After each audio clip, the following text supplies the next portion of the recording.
Alrighty, so welcome you all to the Managing Finances in Residency with Dr. Stacy Bartlett. And we're really excited to have her. We'll have her present. We'll have some Q&A at the end, and then we'll have some announcements of upcoming events. And then there will also be time to ask questions off line, not recorded, if there are questions that you don't want to have recorded. Just a disclaimer, this is not financial advice. This is just for educational purposes only. But we're really happy to have Dr. Bartlett with us. So I'll let her go ahead and introduce herself and get started. Sure. Thanks so much, Jane. So yes. I'm going to go ahead and share my screen if that's okay. I'm so excited to be here. So excited to get to talk to you guys today. I am, let's see. Sounds like we've got two PGY1s. Is that right? Is everyone else PGY something? Or we have some math students? By two. Nope.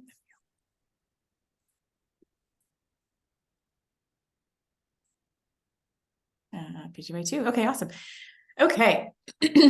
So my name is Stacy Bartlett. I am a faculty at the University of Pittsburgh, and I run our financial well-being curriculum, which is a longitudinal curriculum throughout the 3 years of residency. And then I also teach in the medical school, several things, one of them being financial well-being.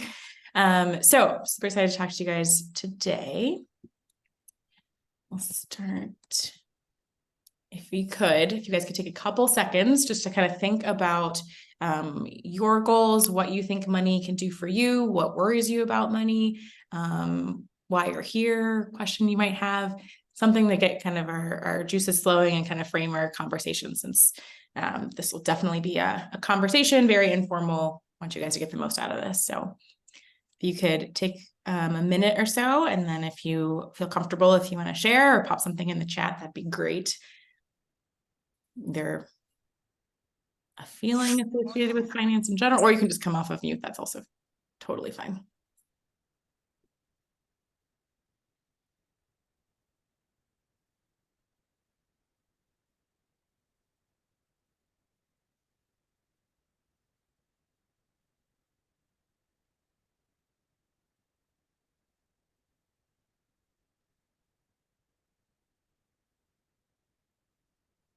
Maybe something you're excited about in terms of having being in residency and having a different paycheck if you had one before, or a question you have, or feeling, emotion, anxiety, excitement, etc., about money in general.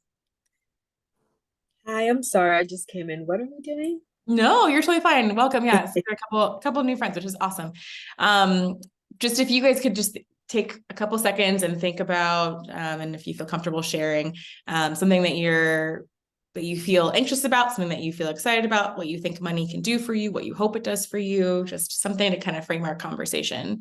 Got some student loans coming up. Yes, that is huge, which we'll talk about.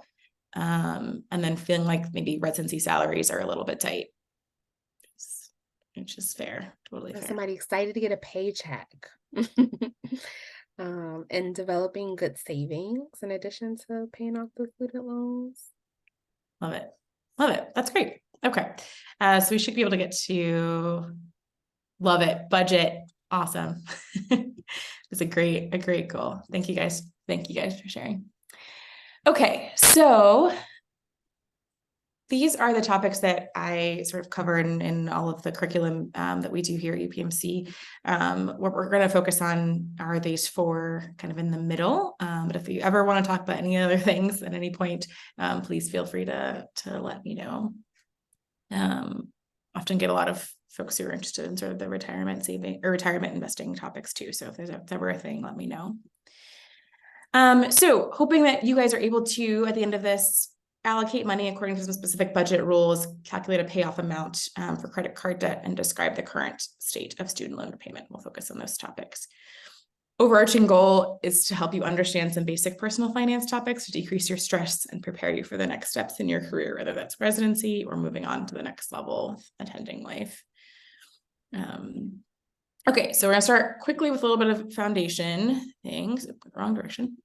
So why are we doing this? Because everyone comes into medicine residency with a different level of education. And we know that as Black physicians, we come in with actually less education than most other of our colleagues.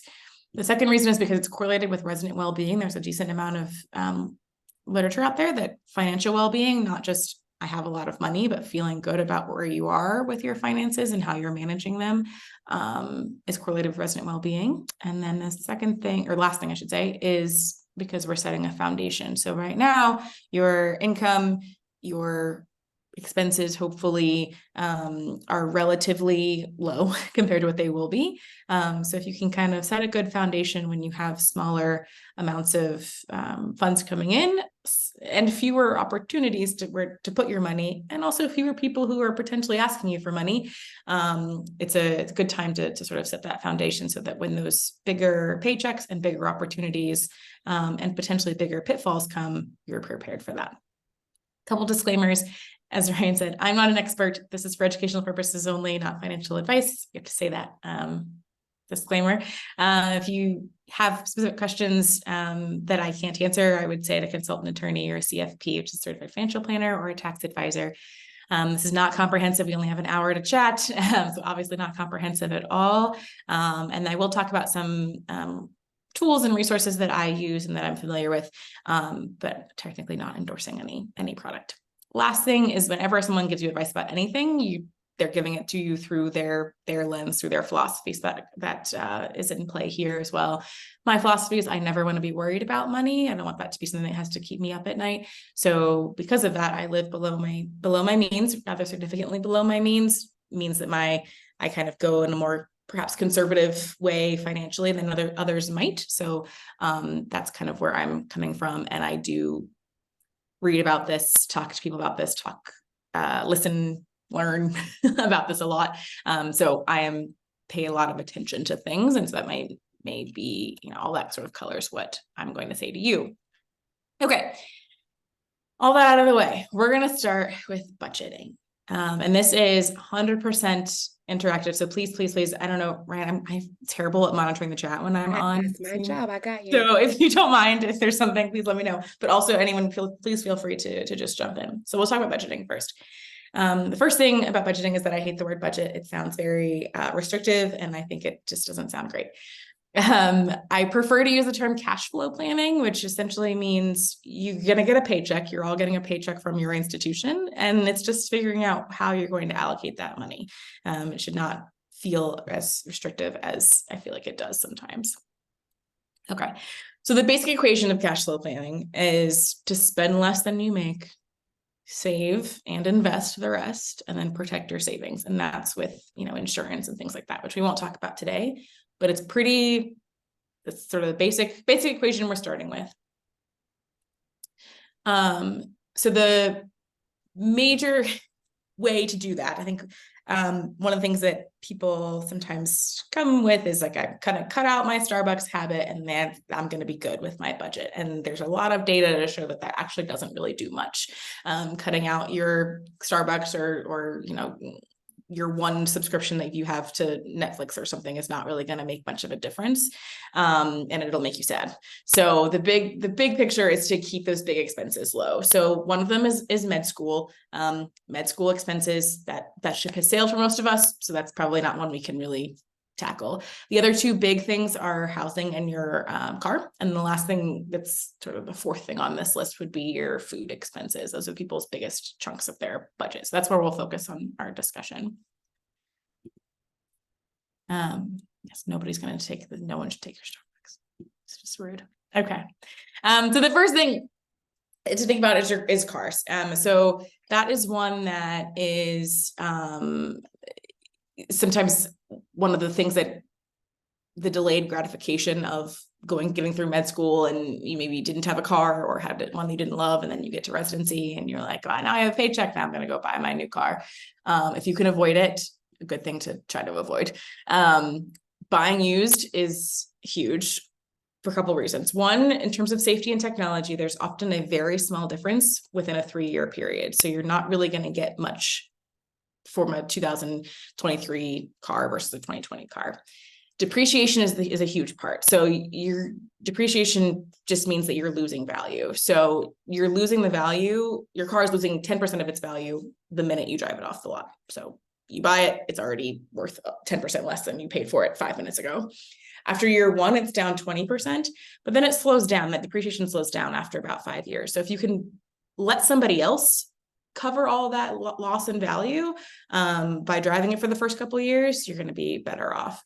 Auto loans right now are about 4 to 6%, so it's not crazy high relative to some other things, but it's not insignificant. So if you're able to do that, that can to buy something that's a lower value, a lower cost, or even better, if you can just save up to buy a car, which is sometimes it's hard as a resident, but if it's possible for you to just sort of save up and not have to take out a loan at all, that can also be a really great move.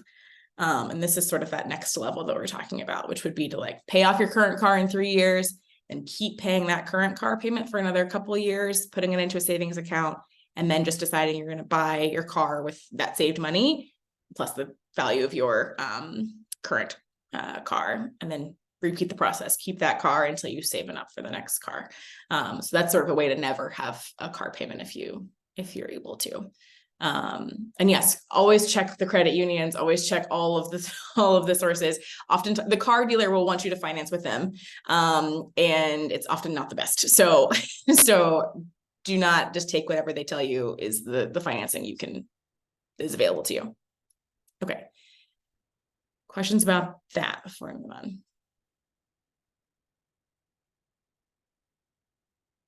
Okay. So we'll move on to housing things. So the conventional teaching for housing costs, and this is whether you're renting or buying, so your mortgage or your rent, and inclusive of your utilities and parking and everything you're paying to live where you live, is that you should not be spending more than 30% of your gross income. Is gross income versus net income something that folks are familiar with? Does anybody know what that difference is? Gross is like everything, and net is like minus taxes and other things. Perfect. Exactly. So the net's what you really see. Your gross income is that number they flash in front of you, and the net income is what you actually see in your paycheck. So no more than 30% of your gross income. So one thing that I would love if you guys could do is just see what that number would be for you. So this is what our salaries are at UPMC for our residents. Hopefully you know what yours is or around what yours is, or you can just use these numbers if you want. But just kind of see what that number might be for you for a month. So if you're thinking $65,000 and you divide that by 12 months, and then you divide that by 30, well, multiply it by 0.3 to see what that 30% would be. You don't have to share it if you don't want to, but just take a second and see what that number would be for you if you were within that.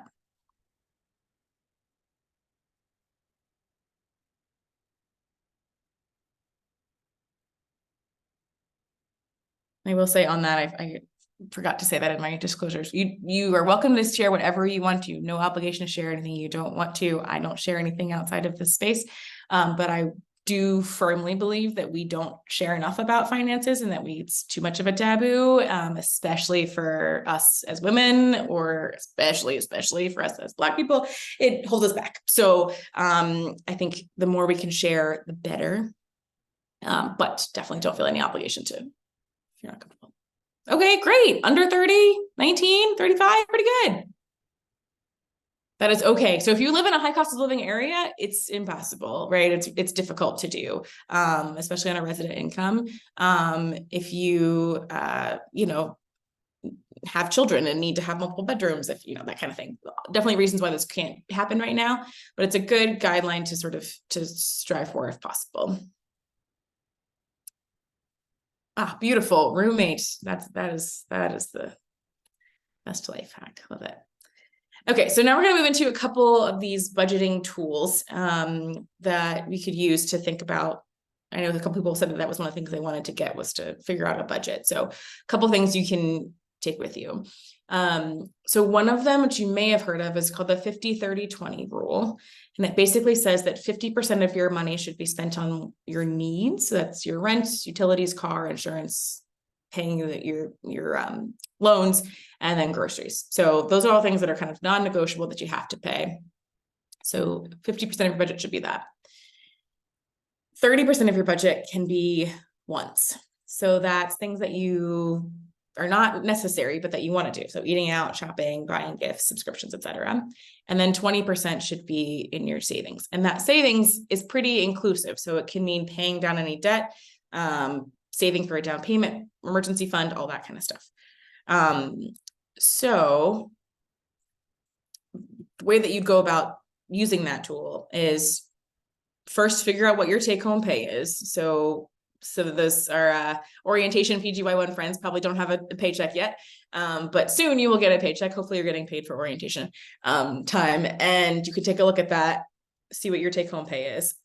You can then assign all of your expenses that you've accumulated over that last year to a category, and then you can adjust as needed. So some people will do just their last month. If you want to be, super on top of it, you can look at your last 3 months and then just go through your credit card statement, go through however you're spending your money, and just allocate each of those things to a need, a want, or savings, see where you are, and then adjust as you need. This QR code right here is to a tool that can help you do that for you. So it'll basically just kind of keep track of that for you. So you could use that at some point if you'd like, but that's kind of how you'd use the 50-30-20 rule. Other strategy, sort of alternative strategy, is the one that I also like, the one that I use. It's paying yourself first. So it's taking your take-home pay and then figuring out what are your fixed expenses. So what is your housing, car, loans, insurance, etc. And then you're figuring out what your required expenses are, which are different from your fixed expenses.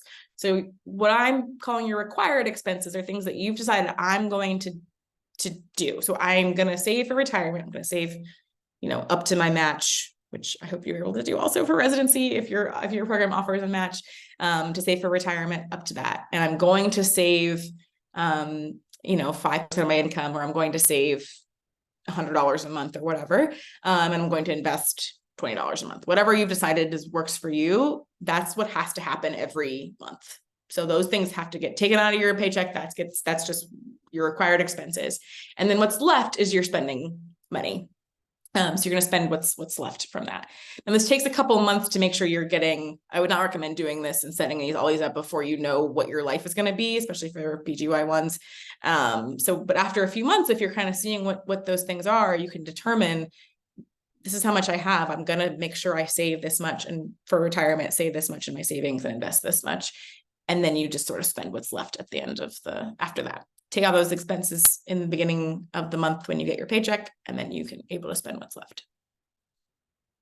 Okay, couple apps that I love, and please feel free. I appreciate you guys throwing things in there that are that you find helpful as well, because we're all here to learn. So 3 budgeting apps though that I like. So my favorite is Mint. I love Mint.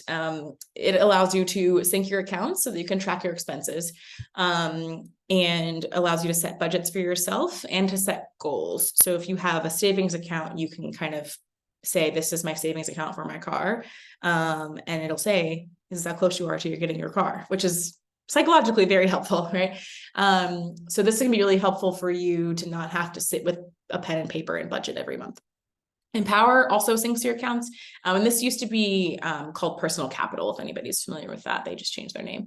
But it allows you to sync your accounts, but it's primarily for investing. So less helpful for sort of budgeting and saving than Mint. And then Fudget is best if you don't want to sync your accounts, like you feel like it's sketchy, which is fair. You just manually upload them to Fudget, but still helpful. Okay, questions about that before we move on? For those of you who are thinking about budgeting, do either of those approaches seem reasonable, doable? to you?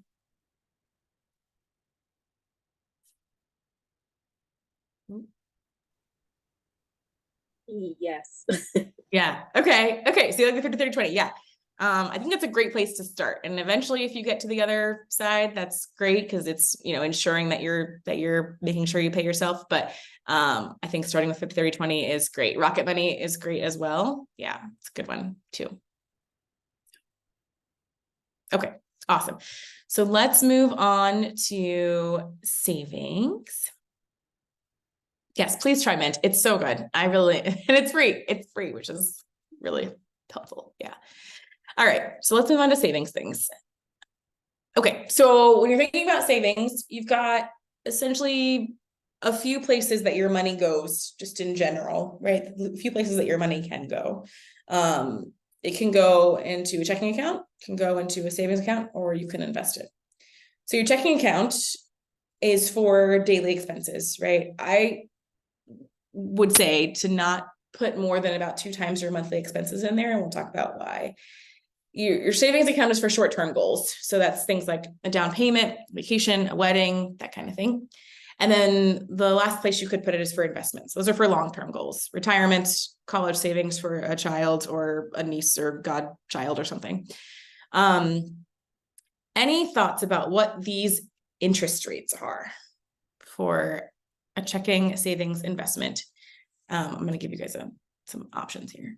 I'll make you think of that. But have you matched the account to the sort of average? This was as of a couple of days ago when I updated this. So the average savings account, what kind of interest rate you're getting, which means how much money you're making on your money, how much you're making investment account, checking account, and then what is current inflation? Inflation meaning how much things cost more than they did, the percent that things have increased over the last year. So how much more does a gallon of milk cost than it did last year?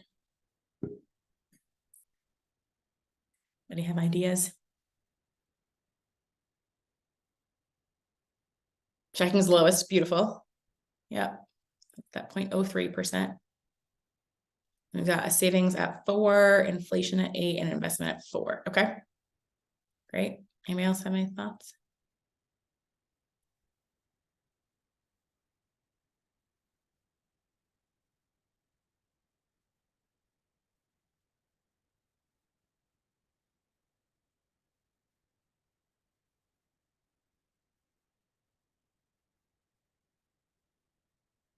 All right, we'll go with that. All right, so we're super close. So inflation is actually much better. It's going down, which doesn't get as much play in the media as when it was going up, but it is actually going down. It is now at about 4%, which is still historically higher than it usually is. Usually it's between 2 and 3%, but it's coming down from that high of like 9, which was crazy. Checking accounts you're totally right, at 0.03%. Savings accounts right now are giving you about 4%. If you're in a high yield savings account, the savings account at your bank is garbage. Don't do it. We'll talk about high yield savings accounts, but you should be getting something around 4%. And historically, if you invest, you can expect to get about an 8% return, and that's what it was for last year. So this basically shows you if you're putting your money in a checking account and you're leaving all of your money there, tens of thousands of dollars there, you are losing a lot of money because you could make 10 times that not 10 times, 100 times that if you were putting it in a savings account. You could probably make 10 times that putting it in a savings account at your bank, but you want to make 100 times that. So you want to put it in your savings account. And then again, investment, you have the chance of making more, but that's also a risk, right? You could also lose a ton of money. The savings accounts are actually, guaranteed, right? So do not keep things in your checking account more than you need to, I don't want you to get penalized for not having enough money in your account, but figure out what that number is that you're comfortable with. If it's $1,000, if it's $2,000 that you want to keep in there, and everything else should be rolled over to a savings account, to a high yield savings account. Questions about that? Okay, so number one priority in terms of savings is your emergency fund. So emergency funds, you probably have heard someone tell you should have one. Ideally, you're going to get 3 to 6 months of your essential living expenses. And so essential is important because I think people think, oh, I need to have, it means I need to have $10,000 in an emergency fund, and you don't. Your essential living expenses are if something were to go wrong and you had to really pull the brakes, is not the right thing, push the brake, whatever. You had to slow down what you're expending. What would you get rid of? So you may not be eating out as much. You may have to get rid of some of your subscriptions. You may not be going to the gym, etc. So figuring out what 3 to 6 months of your basic bare bones essentials would be, that's what you need to have in your emergency fund. And for physicians, we used to say there's a very low possibility that you're going to be out of a job. Some people did lose their jobs in COVID, unfortunately. So it's no longer kind of like, oh, you're never going to be unemployed. Chances are relatively low that you'll be unemployed, but the chances of you having an unexpected car issue or a house issue, if your furnace goes out, or a medical expense, or a family member has something that you want to help them with is actually pretty high. So first priority in terms of savings is to save for that emergency fund and put it in a high yield savings account. Okay. So how do I find one of those? So checking accounts tend to be in banks that you've probably heard of. So I almost guaranteed everyone has some sort of checking account right now. So either at Chase or PNC or Huntington or one of those. Savings accounts are going to be your bank will have a savings account they will call a savings account. I don't even think they should be able to call them that because they're such low interest. They're getting such low return on your money there. The high yield savings accounts are things like Ally, Marcus, and Synchrony. The investment things are things like 401ks, IRAs, 529s, which again, we don't have time to talk about today, but is a whole other discussion. And this is where NerdWallet comes. Yes, I love NerdWallet. They have the best rates. They're so easy. It's the best place to find the best savings rates that are happening now. It's just, it's great for a lot of things. Great for finding out information about any topic that you have, but also they do these lists of the best savings rates, the best CD rates, all of that. Great question. That's a great idea, Ryan, to have a separate family emergency fund. I like that. So it does not cost money, no, to open a high yield savings account. That's a great question. Some of them will have minimums, so they'll have like a $5,000 minimum or something to open it, but most do not. So whatever you have, go for it. Look at that success story. That's fantastic. 16 versus 2. It's great. It's Ally is one of my favorites too in terms of a high yield savings because they let you have buckets. So you don't have to have different accounts for different goals. So you can have a bucket for your vacation you want to take next summer, or a bucket for if you're saving up for a wedding or something like that. And it's separated for you to see visually, as to someone else's point about visual things. But you don't have to have separate accounts for them. So definitely a fan of Ally. I also have Wealthfront account as well. So also a fan of Wealthfront. Okay. So savings options as well. So just kind of want to run through some terms that you might come across. So high yield savings we talked about. Money market accounts are something you also might see as a place that one could save money as well. The difference between a money market account and a high yield savings account is that you can get checks, which is probably, that's sort of useless anyway right now, but you could get checks and they could get a debit card associated with it, which is you don't get with high yield savings accounts. They sometimes have higher minimums though, as I was saying before, requirements to kind of get into those accounts.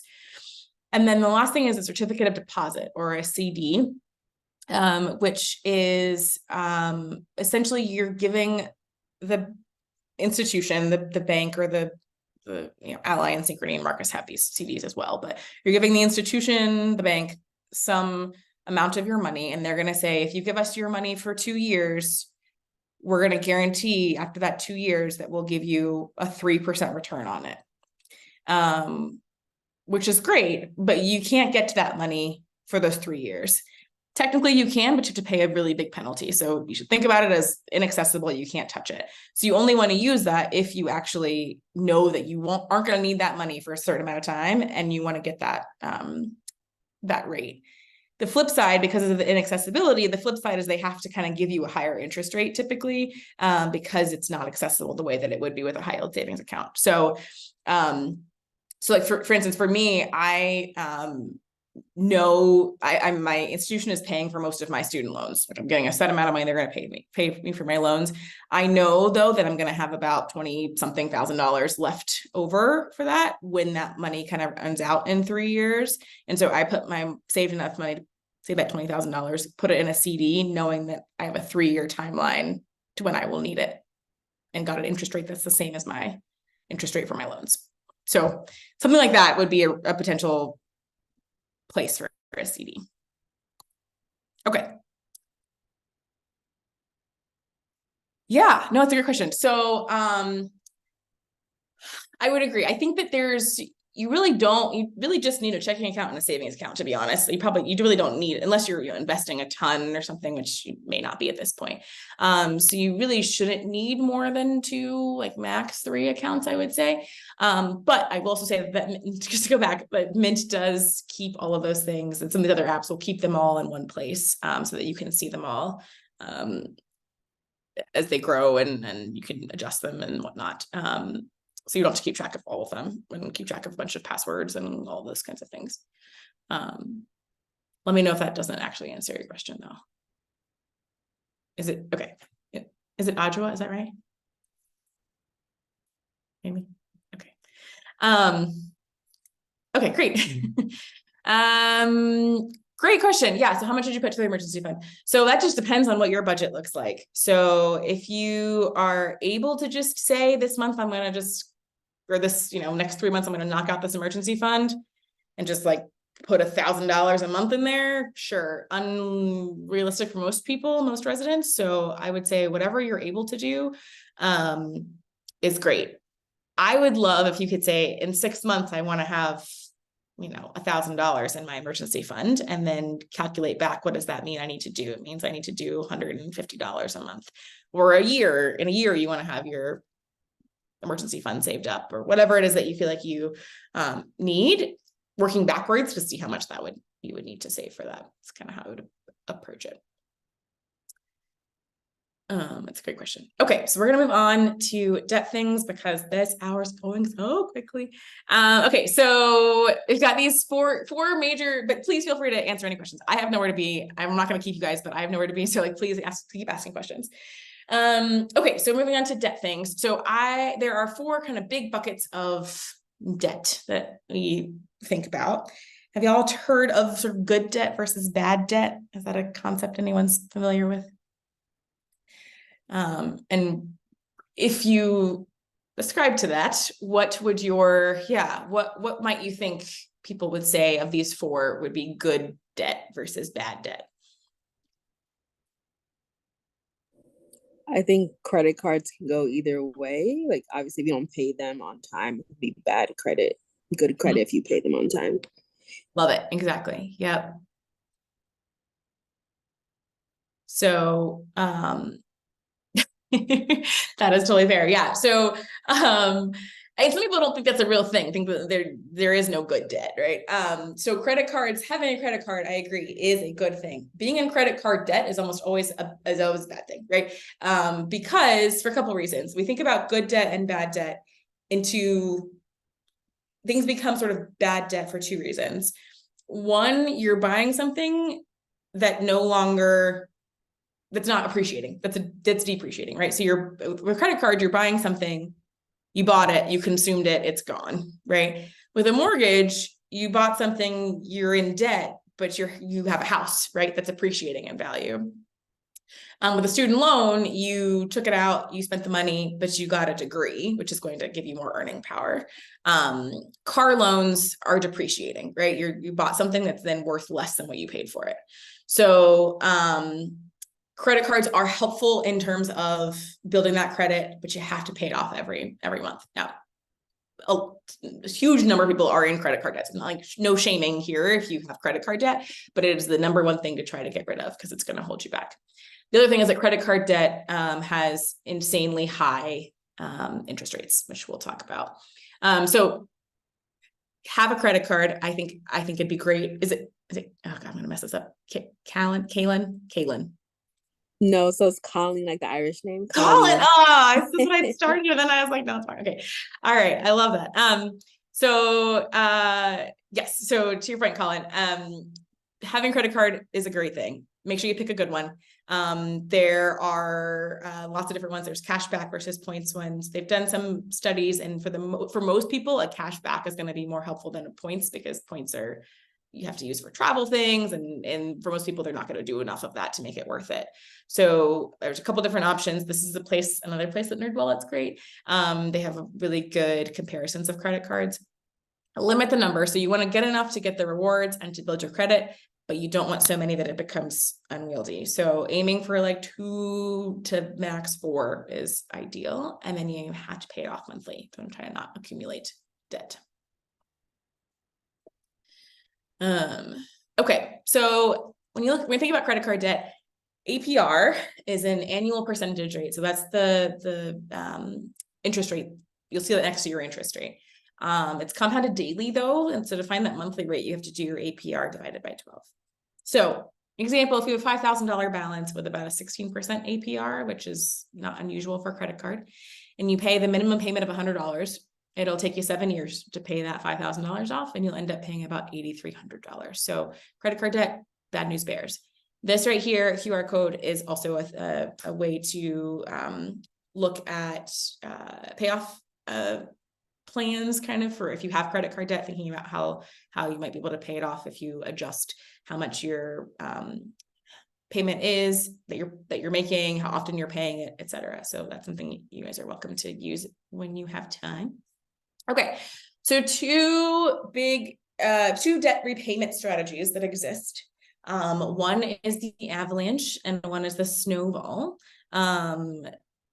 Anybody heard of either of those? Have thoughts about either of those?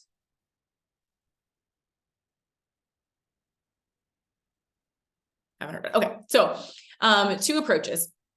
So let's say that you have these 3 pieces of debt in your portfolio. So you've got a $3,000 debt. Let's say that's your car or something. It's a 20, well, that's probably a credit card, it's 20%, 20% APR. You've got $3,000 credit card debt. It's a 20% APR. That's the interest that you're paying on that. Let's say you have $1,000 debt that you're paying a 15% APR on. And then you've got this $5,000, this big one, that's a 5% APR. So it's more like a student loan or something. It's probably like 10 times that, but it's theoretically it's $5,000 and you're paying 5% APR. The avalanche method would say you should pay the highest interest first. So that'd be that 20%, that $3,000 one. And then you move on to the next one, the next highest interest rate. So that'd be the $1,000, 15% APR. And then you go to the 5%. The other strategy is called snowball. So it's kind of building as you go. So you start with the smallest number, the smallest balance. So it'd be that $1,000. And you pay that one off. And then you move on to the next highest balance, which would be that 3,000. So anyone, I'd love to hear your guys' thoughts. Which one do you think makes more financial sense? Which approach is going to, math-wise, have you come out ahead? Paying the highest interest rate or the highest, paying the highest interest rate or paying the smallest number? Pay off the APR. Perfect. Yes, exactly. Yes, you guys got it. Avalanche, 100%. Which one do you think makes the most psychological sense for many people? Oops. It's the other one. Yeah, exactly. So, for some people, being able to just get rid of one of their pieces of debt, one of the things that they have to pay off every month is beneficial, and they actually end up sticking with their makes you feel better, right? Sticking with their philosophy and or sticking with their plan better, because they're like, yes, I got rid of that one. I know it's lower interest rate, but it's done and I don't have to worry about it anymore. So you can decide which one works best for you. If you feel like you're able to do that higher interest rate and keep paying on it longer, that's gonna, you're gonna come out in the end ahead a bit. But if you know yourself that you need to just get rid of it and that's what you want to do, then that one is the way to go. And they've actually found that either approach will get you there. You just have to sort of, similarly, you just have to know which one, know yourself, do some introspection, see which one might work for you better. Okay. I so appreciate you guys talking to me in the chat. It's very helpful. I love it. Okay. This is one of the most common questions that I get is, should I pay down my debt or should I invest? If I have, I got my residency paycheck now, and now I realize I've got an extra $200 at the end of the month. Typically, should I be paying down my debt with that or should I invest it? So it depends on two things. One, it depends on the interest rates that you have on the debt, and it depends on your risk tolerance. And your risk tolerance is something that is personal, right? So it's basically how much do you value a guarantee versus how much are you willing to take a chance. So to illustrate that, I'll go with this example over here. So your question is essentially, am I going to invest at a potentially 8% ROI? Anybody know what ROI means? Is it rate of interest? Yeah. Return of interest? Yeah, it's return on investment is what it technically is. Yeah, but it's actually rate of it. Yeah, it's a reasonable thing to use. But ROI stands for return on investment. And that people talk about that in sort of raw numbers, percentage, and also just like, what's the return on my investment into this relationship or whatever. But anyway, so you're hoping you could get an 8% ROI in the stock market. That's what historically you will get over a long period of time. But investing is risky, so you may lose 8%, right? It's not a guarantee that you're going to get 8%. Compared to a guarantee of one of these things. So, I'm sorry. Those are supposed to be down aligning with the circles. I apologize. But if you're paying off debt, you're guaranteeing that you're going to get that return into your net worth is going to be increased by that percent, right? So if you have got a car loan and it's a 2% interest rate, and you're deciding between whether to pay that off or to invest, it's probably better to invest that money because you're probably going to make more in the stock market on that. If you have a 16% interest rate on your credit card, 100% that needs to be paid off first before you're investing, right? The tricky part in the middle that then comes down to your risk tolerance and just your family's financial situation is the middle area of like a 6% student loan. Whether you pay that down, pay that off versus invest and potentially get that 8%. So that's kind of where it comes to, you need to think a little bit more. But if it's a 2%, probably better to invest. If it's a 16%, definitely you got to pay that off. And then the student loan part, if it's like a 6% in that range, something to think about. That concept clear-ish? Yeah, okay, great. Okay, so we've got our last topic here. I think we're doing okay-ish on time. So, all right, so we're going to talk about some loans things. Okay, so this is sort of the newest state of loans that I wanted to make sure everybody was on the same page with. So if the 2023 debt ceiling deal, which happened a couple months ago, part of that was that there can be no further loan payment pause extensions. So we're going to have to start paying our loans, unfortunately. These are federal loans that you have. So we'll talk about private loans in a second, but these are all federal loans. Although some private companies were following this as well. So anyway, interest is going to start accruing in September. So whatever your interest rate was before, that balance is going to start going up in September, and then your payments will be due in October. Very sad. Agreed. Okay, so this is directly from the government, the sort of to-dos they recommend. I think these are all good things to do. So one is to make sure your contact information is correct on your servicer. And your loan servicer might have changed as well, because some of the loan servicers who were doing loans before, particularly PSLF loans, which we'll talk about, are no longer doing it. So make sure you have the right loan servicer and they have your right contact information. They also kicked everybody out of auto debit enrollment. which means like they took money out of your account automatically. So if you had that before, I know some of you maybe never even paid them because you're now a resident, but if you did have before, you want to set it up reset it up, or if you were paying college loans or something. I don't know why they kicked everybody out, but they did. So it won't be an auto debit. So make sure that you go back into your website and do that, because a lot of servicers will give you a discount. It's not huge, but it's like 0.25% discount on your interest rate if you let them take the money out automatically. The loan simulator can be helpful to look at different loan repayment options, just to make sure you're doing the right one that makes sense for you. And then the income-driven repayment plans are great, and I think are fantastic for residents, and we'll talk about those. So think about doing that.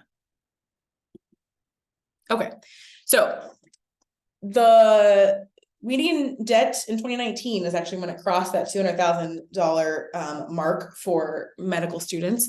73% of us graduate with some sort of debt. There are two types. There's private and federal. So the federal is kind of what I was talking about before. There are also private loans. We're going to spend most of our time talking about federal loans because that's usually the bulk of what people have, and because that's where most of the programs are to help you pay them off. Okay, so you've got a bunch of repayment options, and hopefully your medical school went over this with you, but if, like for me, it was, I know. So this is an interesting thing. I'm not sure if it's Winona or Winona, I'm not sure, but please correct me. But the number of people who are graduating without loans is actually going up. Like more people are not having to take loans at all, because there's a couple theories about it, but one is that rich people are going to become doctors more. It's becoming harder for people who don't have a lot of money to become doctors, which is not a good thing. And there are some additional programs for people. But the number of people who are paying out of pocket, or their parents are paying out of pocket, is actually getting bigger. Wild. Anyway, okay, so some repayment options. When you graduate, you could go into forbearance, which means you don't pay anything, but your interest is still accruing. You could go into a deferment, which means interest does not accrue, but you must have some sort of hardship, and residency does not count as a financial hardship, unfortunately.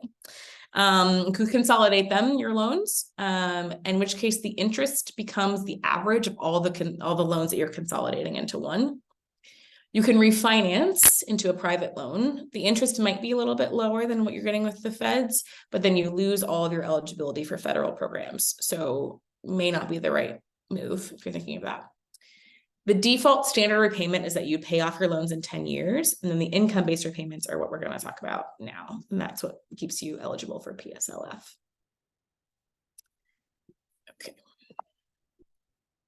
Okay, so we're going to talk about two of the most popular options. Right now there are 6 options, and the Department of Education just released a draft recommendations to redo all of these options to make them better for us, which is good. But it has to go through the rules committee, then it has to go to Congress, and there's a lot of stuff. So this is the current state of things for who knows how long. There are two most common options there. One of them is pay, one of them is repay. The difference in them is really so the payment that you're paying for each of them is a 10% of your discretionary income. That's how they're determining how much you should be paying on these every month. And your discretionary income is determined by your actual income, your gross income, minus 150% of the whatever your state is poverty line. So in Pennsylvania, for us, the poverty line, the line above which they say you're no longer in poverty, is $19,320 for one person. They say, all right, we'll give you that plus 50% of it, and that should be enough for you to live on. Whatever you make above that is discretionary. That means you could do whatever you want with it. That's the money that you don't actually need to live on. And we're going to take 10% of that. So that's how they determine what your income-based payment will be. That's the same for all the income-based repayment options. So pay is a little different from repay.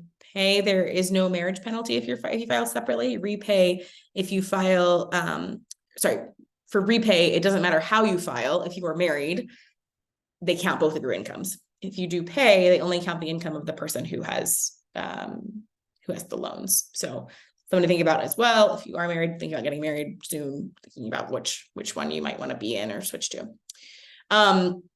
The pay is forget after 20 years, repay after 25 years, but hopefully you're going to do PSLF because you're in medicine and it doesn't take that long. Pay has the cap is the standard payment. So we talked about how much it would cost for you to pay it off in 10 years. You will never have to pay more than that. That's the cap on this payment. For repay, there's no cap. So if you decide, I don't know if any of y'all are in rad-onc or I don't know, CT surge or something, where you're going to make a ton of money or neurosurge, you could make they could charge you, your income based number could be huge. That 10% could actually be really, really high. And there's no cap. It's still just going to be 10% of your income. And then repay is nice because they have 50% interest subsidy. So the government will pay 50% of the interest if you aren't able to cover it with your monthly payment based on your income. All right. This is a loan repayment simulator that I also love. I think it's really great, especially to everyone. I think you probably should do it before loans start again, just to make sure you are in the plan that makes the most sense for you. Couple things about public service loan forgiveness. So anybody heard of public service loan forgiveness, planning to do it? Not sure what it means, maybe want to do it. Decided they don't want to do it. Great, okay. So some mix of doing it, heard of it, interested in it, probably won't do it. Okay, great. So it is great to do if you are thinking about a career in public service, which is a very wide definition. So working for a nonprofit, something that's a 501c3 will qualify you for public service loan forgiveness. So almost all residencies qualify as nonprofits because they are usually associated with some sort of hospital or university or something, and those are all nonprofits for the most part. So you should be able to qualify. Most people will qualify as residents. And then afterwards, if you work again, like, UPMC, the University of Pittsburgh Medical Center, is this monstrosity of an institution, makes a ton of money, but it's technically a nonprofit. So I still qualify for this. And so you very well might. And obviously, if you're working for the VA, if you're working for the health department, those kinds of things will surely qualify. So the idea is that you will pay based on your income. So you'll pay something commensurate with your incomes. It will change as your income changes. You'll pay 120 payments. They do not have to be consecutive, but you'll pay 120 payments. And you're going to work for a nonprofit employer. If you do all that with 120 payments, which would be 10 years if you pay it every month, your loans are forgiven. And that forgiveness is not taxed. It's just forgiven. Couple of tips. There are two things they ask you for. Your employer certification, which basically says, yes, I'm working for a nonprofit. So your boss will have to sign that says, yes, this person's working for us. They're in good standing and their institution is a nonprofit. And the income verification, which is how they determine what your income based number is going to be. So you made $60,000 last year, therefore this is what your number is going to be. So two things. You should submit your employer certification every year. Technically, you could wait till the end of 10 years and then submit an employer certification for every employer you've had for the last 10 years. So you go back and ask your boss from whatever research lab you worked in 7 years ago to certify your employment.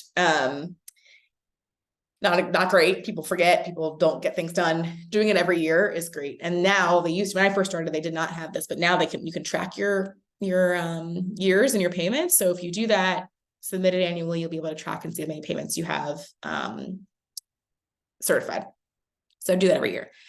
They're also asking for your income.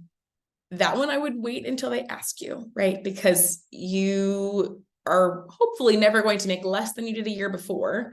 So you want to submit that income verification when they ask you. So they haven't asked us for ours for restart for a while, and I'm going to wait till they ask me, because right now my loan would be based on what I was making 3 years ago as a resident, or my income based payment number. So make sure you submit your employer certification annually, submit the income verification when they ask you. They will ask you. It's not hard. Also, you just tell them, yes, you're gonna take my taxes and it's fine.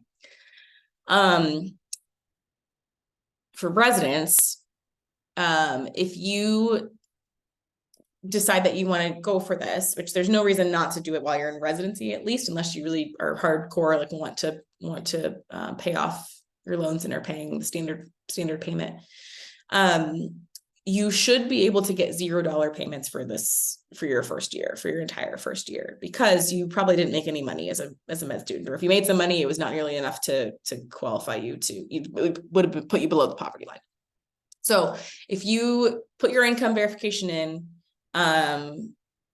for this, you can get away with $0 payments for the year, which means that but that year will still count for your PSLF towards those 120 payments. So it's kind of wonderful. And then your second year, it'll be low still, because you only have your 2023 will be half a resident salary, half of a med student salary, which is very small. So it'll still be small. So it should continue to be pretty small throughout residency. Okay. I think that's the end of, that's the end of our things we were supposed to cover, I think, right? So I'll stop sharing, and I'm super happy to answer any questions. Perfect. So I'll be looking at the chat, leaving it open for people to ask questions aloud. Looks like Jasmine has a hand raised. Go for it. Go ahead. Hi, yes, I do have a question. So I'm not exactly sure what the new bill that was passed entails, but is there no way to like apply for deferment until after residency for loans, or is that something that's not available anymore? And if it is available, do you recommend doing it? Yeah. So that's a great question. So there's two things. So there's deferment and then there's forbearance. So deferment would mean I'm deferring my loans and no interest accrues, and I just get to postpone that. So that's what a lot of people have for medical school, for their college, for their undergrad loans. They're in deferment, which is great. Unfortunately, you have to have a financial hardship to qualify for a deferment. And residency doesn't qualify as enough of a financial hardship to get a deferment. So you could go into forbearance if you wanted, but that's going to mean that interest is going to keep growing while you're in residency, and you're not paying anything on it. So at the end, you're going to be at a much higher spot than you would have otherwise. So you also, during this time period that's passed, forbearance was what you were able to kind of count your those times if you were in deferment or forbearance towards your PSLF, but that won't be the case going forward. So you'll lose that whole year when you would have had $0 payments towards that 10 years after which your loans are forgiven. So unless you like really, really, really have no space in your budget, like whatsoever, I would definitely not recommend doing it, just because for those two reasons, it's gonna end up with a lot more at the end, and you're gonna lose that eligibility for that year of $0 payments to go towards your 10 years. Okay, super helpful. Does that make sense? Yeah, that makes sense. Thank you. Yeah, of course.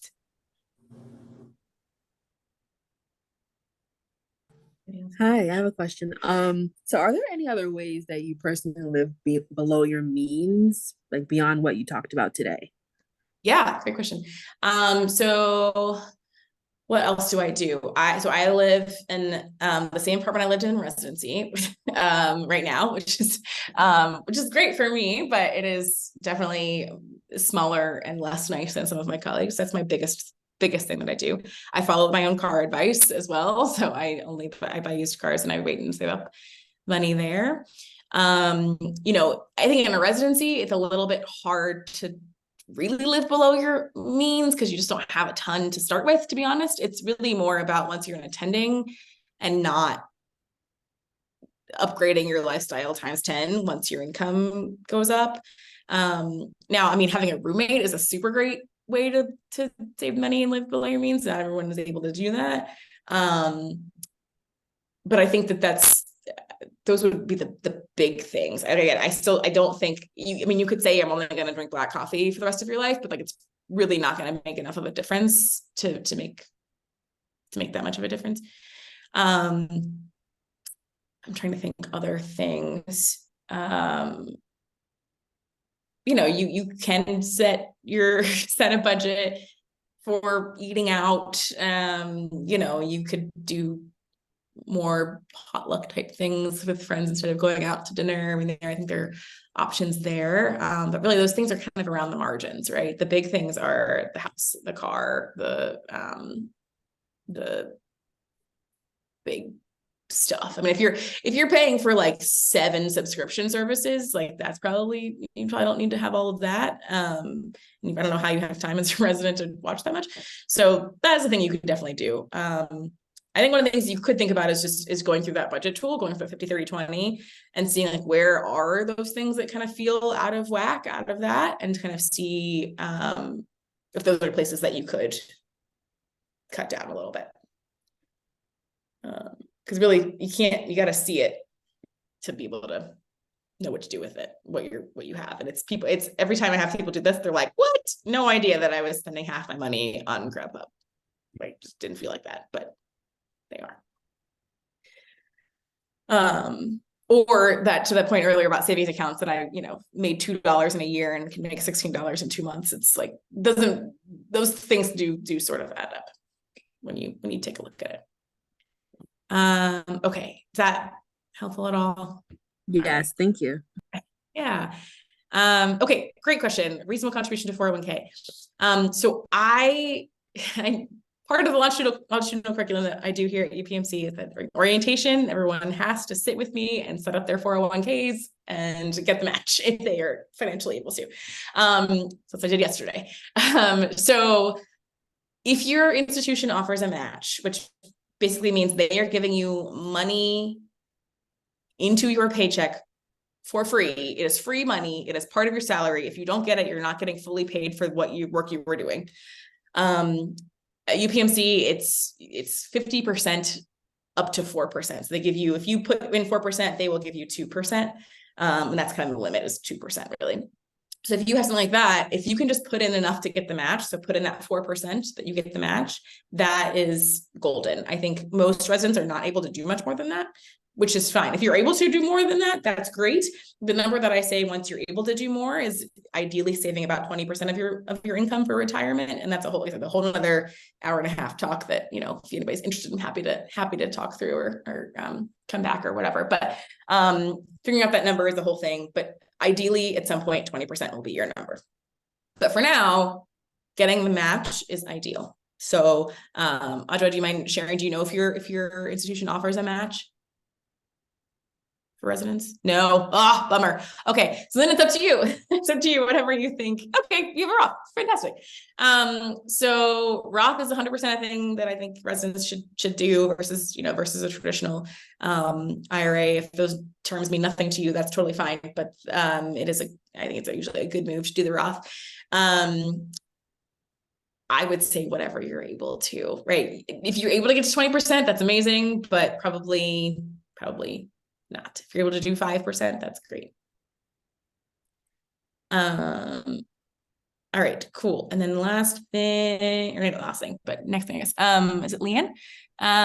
Program doesn't have a match. Okay. Yeah. So, if you don't have a match or any retirement option, IRA is the move. Yeah. So, an IRA is an individualized retirement account. It is an account for people who do not have a 401k available to them. The limit, for this year is $6,500. So you can't put more than that into it. So, if you're able to put that in, that's amazing. You could max it out. That's great. But that is kind of the upper limit of that. And that will allow you to still continue to save for retirement, get the tax advantage that you want out of a retirement account. And then probably outside scope recommendations, paying for things like insurance, so like disability insurance or life insurance or things like that. I think is what you're thinking. Okay, great. Yes, that's a whole other talk too, about insurance things, but yes. So there are certain things that I think you should have in residency and things I think can probably wait. So life insurance, unless you have dependents, can probably wait. So unless someone's depending on your income, you have a child, you have a spouse, etc., you probably can wait on that one. Disability insurance, I think you should have, even as a resident, I would recommend it. I had a super cheap AMA plan in residency. It was like $10 a month and gave me not a lot, but it was something. And then for sure, before you graduate from residency, getting insurance then, because there are a lot of programs that makes it cheaper if you get it before you become an attending. So definitely getting disability insurance before you become a resident. Other insurances, so home insurance and renter's insurance, find something that you can bundle something with and get a discount with your car insurance people. It's probably the best thing I would say there. Umbrella insurance, something you probably don't need to worry about yet until you're an attending. Malpractice insurance should be covered by your institution, and you usually don't need to buy supplemental versions of that. So there's more questions about their insurance, so let me know. Can you do author? Yes. So great question. So it's confusing. 401k, 403b, IRA are all vehicles for retirement. And they come in two flavors. They come in Roth or traditional. So you can have a Roth or traditional 401k, a Roth or traditional 403b, a Roth or traditional IRA. 403b is what probably a lot of you have, and that is what the 401k is for nonprofits. So it's literally the same thing. It's just the tax code is just written differently. So it says 401k versus 403b in the tax code. So it's the exact same thing. So once you decide what you have, if you have a 401k or 403b available to your institution, go with that. If not, do the IRA. And then your second decision is, am I going to do Roth or am I going to do traditional? And then your third decision is, what am I going to put in that? I think a lot of people think, oh, I got a 401k, great, I'm good, I'm funding it. That's not, you're not done. You have to decide what you're actually going to invest in. To pick the things you want to put in that. Are you going to invest in just like put all your money in Apple, or are you going to spread it out a little bit? Are you going to have somebody actively manage it for you? Or are you not going to have someone actively manage it for you? Or are you going to do something like an index fund or a mutual fund or a target date fund? Lots of options that you have to decide what you want to put in that 401k or 403b or IRA. Okay. Getting an FSA. Yeah. So, FSAs are tricky. So an FSA, for anyone who doesn't know, is a flexible spending account. It's a tax advantaged account that you can use for healthcare expenses. The advantage is that it'll take you can save some money if you use it, because you are getting taking the money out, sort of pre-tax. The problem is that it doesn't roll over, so you have to use it all by the end of the year. So you have to know that you're going to spend it. So if you end up like thinking you're going to need a year's worth of contacts and you get an FSA and put $500 in it, and then you get LASIK or something, and then you don't end up needing it, then you're kind of out of luck. So I think if you really know your expenses, what they might be, it's a good idea. And I would check to see what yours covers as well, with your employer. Some of them are pretty liberal. They'll like cover anything at CVS basically. And so you could use it for just about anything. And some of them are very strict. Like it has to be, a bill from an insurance company or something. So I would check and see how strict they are in terms of what you can cover. If anybody has an HSA, which I don't know that any residencies do, haven't heard anyone ever as a resident say they had one, but a health savings account sounds like an FSA, but it's different and it's actually way better. It's maybe called triple tax advantage, which is great, and also does roll over. So anyway, if anyone has an HSA, definitely talk about it. Talk to me about it because it's great. Roth makes $4 a year. So it totally depends on what you are investing in, right? So this is also not a great time. The stock market's overall not been great this past year. So if you're making anything, it's probably not a bad thing. But if you're invested totally in bonds or something very conservative, you're not going to make much. You have that sort of guarantee that you'll get something, but you're not going to make much. If you're invested in something really risky, like, just tech stocks, which right now tech stocks are not doing so well, but or something that is doing better and has more room for growth, then your returns will be a little bit higher. So we can certainly talk if you want to, about what you've got in your Roth, IRA to make it such that you're making $4. Dr. Bartlett, can you talk to the benefits of a Roth versus non-Roth? Yeah, totally. So said before, you're picking your 401k or 403b or IRA, and then you're going to pick the flavors, either Roth or traditional. Roth means that the difference between the two is when you're getting taxed. So for the Roth IRA or whatever Roth insert thing, you are getting taxed at the rate that you are putting the money that you're making right now. So you're putting the money in right now, after taxes. So your tax bracket right now is pretty low because you're a resident or a med student or something. So your tax bracket's pretty low. In the US, we have a progressive tax system. So you get paid up, you get taxed a higher percentage the more money you make. So you make not that much money right now, relatively, so you get taxed at a lower rate. When you hit retirement, you will hopefully be making a lot more money and you'll get taxed at a much higher tax bracket. So the Roth, you're putting your money in after tax at the tax rate that you're at right now. And then when you take it out, when you're making a much higher rate, you don't have to pay taxes on it. So you're going to lose less of your money. If you go the traditional route, it's the opposite. So you're gonna put your money in right now pre-tax. So then your taxable income does go down, which can be helpful for PSLF.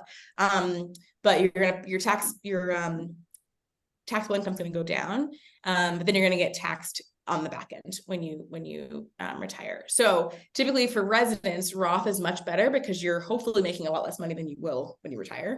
And then when you become attendings, most people will switch over to do mostly traditional because they're making more money then. Also, you can pull your money out of a Roth if you, so what I mean by that before retirement is if you invest $6,000, but you made, let's say you've made $500. So there's a total of $6,500. You can only pull out what you invested. So the $600, you cannot pull out what you have gained as an investment.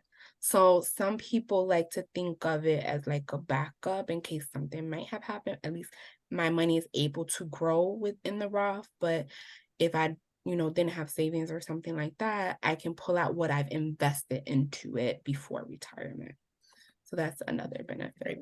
Yeah, there's definitely more flexibility with the Roth, so it's good. And so I personally still have some in Roth, even though I'm attending now, because for similar reasons, because there's a little more flexibility with it.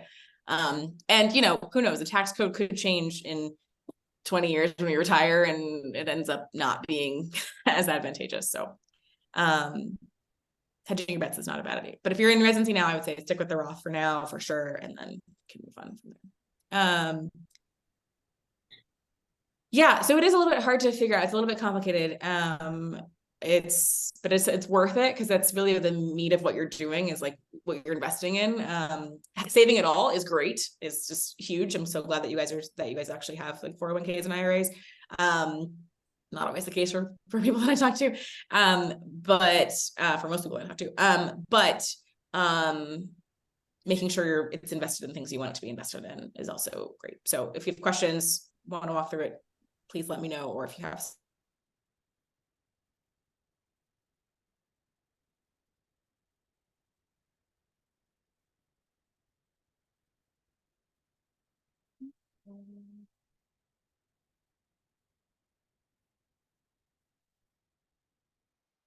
if you do as for shopping at Target or something, even for like groceries or something, then that might be a reasonable one to have as your second. But I would start with one that's giving you good points back or cash back or something like that.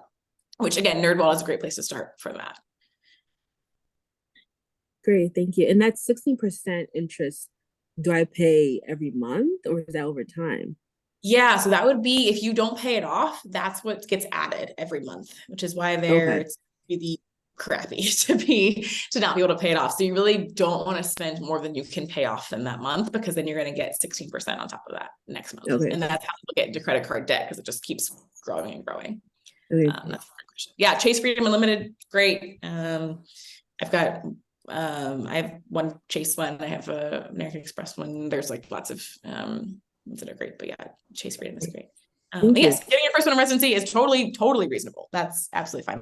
I'm glad that you're thinking about it. Consolidating credit debt. Yeah. So my favorite consolidating credit card debt hack is to do, which you may have heard of, to do a 0% transfer. Have you heard of that, Leanne? No. Okay. So that is a strategy where there are a lot of credit cards that will give you a 0% interest rate for 12 months or 18 months or some amount of time.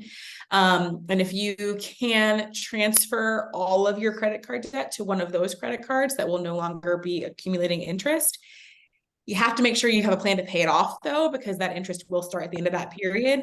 But I've done this with a couple of residents in residency, like walk them through the whole 12 months of doing this. You get your credit cards, consolidate them onto one credit card that has 0% for the next year. And then you just commit to paying that off every month for the next 6 months or the next year or whatever you're able to do.